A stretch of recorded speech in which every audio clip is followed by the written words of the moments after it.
Leaders will be discussing counter-terrorism and economic ties. Donald Trump, though, is leaving behind a political storm surrounding his campaign's links to Russia after his son admitted to meeting with a lawyer who had ties to the Kremlin. Well, joining us from New York is Republican commentator and author of In Trump We Trust, Ann Coulter, and from Los Angeles, Zilber, who is a Democratic Party political consultant. Very good morning to you both.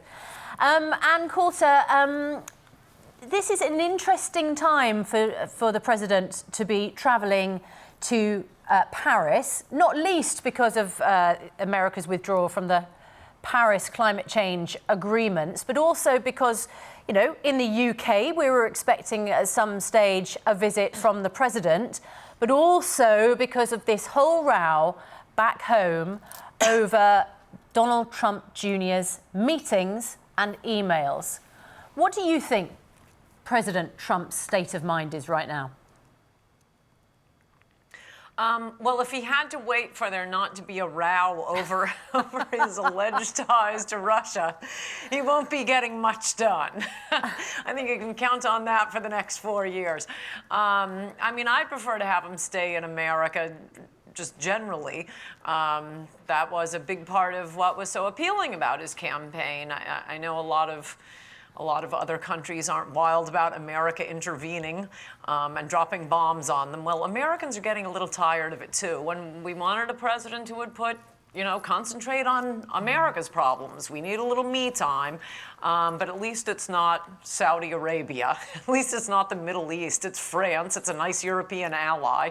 I think all of the West. I agree with his speech in Poland. The West does have to stand up for itself now, so France is an ally in the war against Islamic extremism.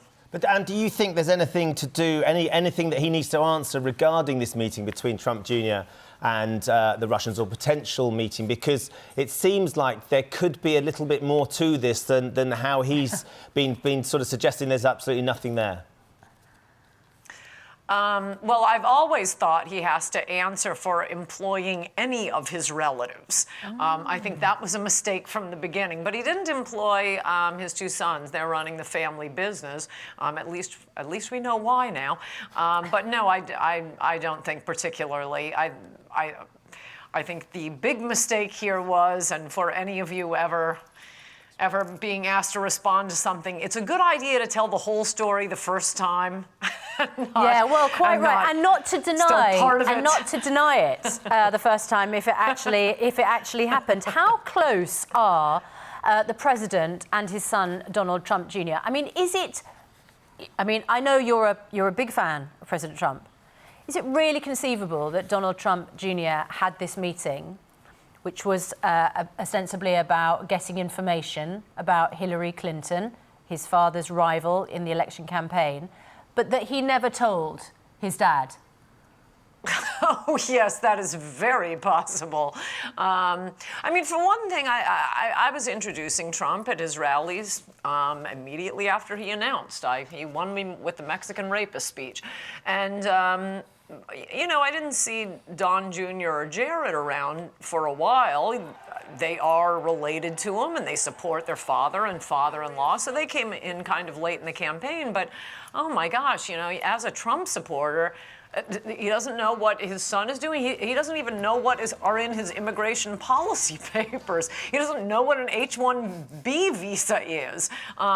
He has good instincts. He wants to put America first. He said a lot of great stuff. But yeah, I think it's quite possible. I think it's preposterous that he would know, especially look at who the meeting was with. I mean, can you flash up a picture of Rob Goldstone at this moment, the publicist who sent to explain what how he looks like is sort of irrelevant, isn't it? But anyway, Max Zilber. No, I think it's very relevant. Do you? Why?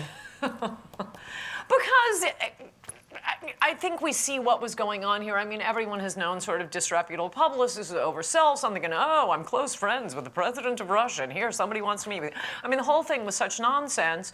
I think the story is perfectly believable. Of course, you're going to, somebody says they have information about your opponent in a campaign. Of course you want to hear what it is. Well, I mean, we already knew except if it comes from Russia, Max Zilber. Yeah, Max Zilber, come in. If it comes from Russia, presumably the first thing you'd do is you'd call the authorities. No.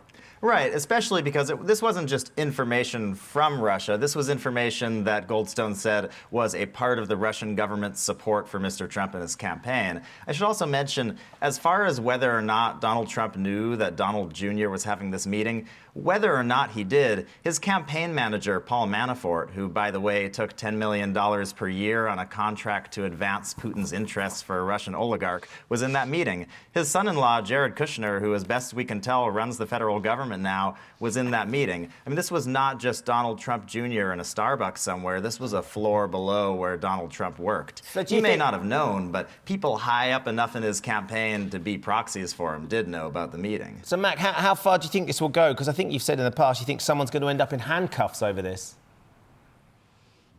Absolutely. You know, it's against the law to accept items of value, whether money or information, from a foreign national or foreign government. If information was actually transferred in this meeting, that's a crime. The cover-up itself along the way has been pretty staggering. 15 days after this meeting happened a year ago, Donald Trump Jr. said that there was no communication with Russia. There was nothing like this. In December last year, Hope Hicks, Donald Trump's spokesperson, said there was no communication with Russia after the Kremlin came out and said that they were having communication with the Trump campaign. There has been a series of denials for a year now. And the fact that there's so many denials around so many meetings indicates that there's got to be a lot of fire at the center of all that smoke. Otherwise, they're just really bad at this whole PR thing. And Matt, just remind us, how many investigations are there currently into the potential connections? I mean, there's the special prosecutor, there's the investigation into Paul Manafort's lack of registration as a foreign agent, Manafort being Trump's former campaign manager.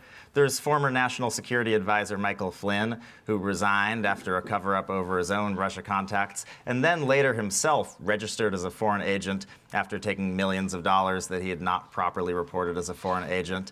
And the list goes on and on and on. Former Trump foreign policy advisor Carter Page, possibly under investigation. I mean, there is no shortage of people who are in the eye of the special prosecutor, of the FBI, and of congressional committees right now. And the latest we heard today is that Jared Kushner is now being investigated for potentially having his digital operation that he helped push for the Trump campaign, which was pivotal in helping the campaign win, coordinate with Russian entities and essentially where to target a lot of their fake news sites. Now, there's no evidence that that is the case, but it's being investigated now, and it'll be interesting to see what comes out of it. That's a lot of investigations. I agree with you, Ann Coulter. I mean, if I was President Trump, I think I'd rather be in Paris, because there is not going to be a time, is there, when he's not, you know, someone connected with him is not under investigation.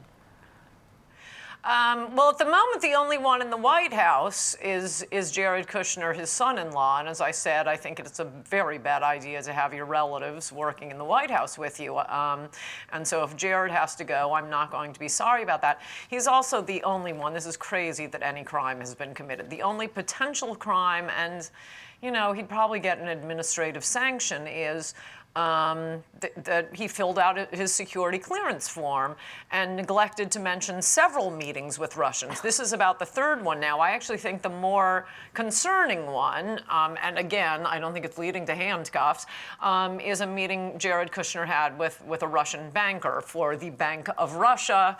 And Jared Kushner has a building that's underwater and he needs investors. I mean, that looks very suspicious. Well, and do you know he neglected to put it on a security form. Yeah, I mean... But that's the only possible crime. I would forgive people for getting lost in how many potentially difficult things and questions need answers at the moment, because it is an utter mess. But Ann Coulter, thanks very much indeed.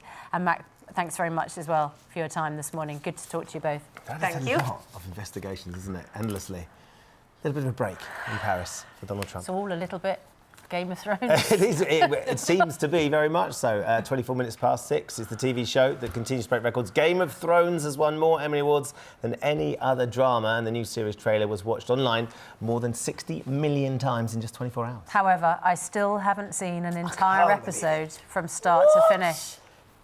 Just sensational. However, Love Island, I can tell you, I can tell you chapter and verse. It's Love quite Island. similar. It is very It's similar to quite Love Island, similar. just less bikinis. And more Actually, violence. there's quite a lot of nudity. Well, in yeah, Game of less Thrones, bikinis. isn't They take the bikinis off. Oh, I see what you Yes. mean. Yeah, less bikinis. Yeah. They should cover up on Game of Thrones. The premiere of the 7th series took place in Los Angeles overnight. Ross King went